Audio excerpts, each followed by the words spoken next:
چې کومه دعا د زړه نه ووځي. یو خدا خدمت او سایر ته دا خدمت زما وکا دا هم ثواب لري، لیکن هغه درته ویلي نه وي د موقع مطابق مناسب خدمت وکي او هغه درته دعا وکي، بس دغه دعا چې دی بیا عالم بالا ته ځي، بیا دا دعا چې دی رنگ وروړي. حدیث بخاری د نور کتابونو کې راغلی، نبی کریم حضرت محمد مصطفی صلی الله علیه وسلم یو ځلی د خوب را پاسېدلو. بخاری کې دا روایت تقریبا 14 کارت راغلی دی. خوب را پاسېدو، بیت الخلا ته تشریف وړلو. عبد الله ابن عباس په دغه شپه د نبی علیہ السلام په کور کې و. د نبی علیہ الصلوۃ والسلام مبارک د وینځو نه علاوه 11 بیبیانې وي. په 11 بیبیانو کې 2 د علیہ السلام په حیات کې وفات شوي وي او 9 بیبیانې ژوندۍ وي. هغه 9 بیبیانو کې یوه میمونه رضی الله تعالی عنها وه، دا د حضرت عبد الله بن عباس خاله وه. نو د هغې په کور کې د علیه السلام شپه وه، د دم شپه وه. نبی علیه السلام بیت الخلا ته تشریف یوړلو.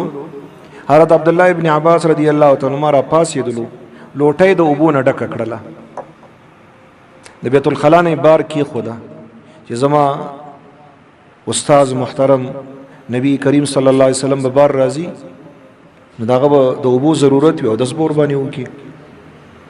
نبی علیہ السلام ورته نو ویلي، لیکن دا داغه موقع ادراک او احساس وکړلو، دا خدمت او فرمایلو چې بار راووتلو چې ګوري لوټه د اوبو نه ډکه ده. علیہ السلام مبارک او فرمایل من وضع هذه الاداوه، دا لوټه چا یې قیدا؟ جواب ملا شو ابن عباسین، عبد الله ابن عباس دا لوټه یې قیدا. خدمت وکړه. نبی علیہ السلام مبارک لاسونه اوچت کړ، اللهم فقهه، یا الله دته د دین پوهه ورکي، وعلمه التاویل. مختلف الفاظ د بخاری پر روایت کې نور کتابونو کې راغلي، یا اللهم علمه التاویل، مختلف الفاظ دي. دعا ورته وکړه، دغه دعا په برکت باندې حضرت عبد الله ابن عباس رضی الله تعالی عنہ حبر هذه الامه، ترجمان القرآن، رئیس المفسرین جوړ شو.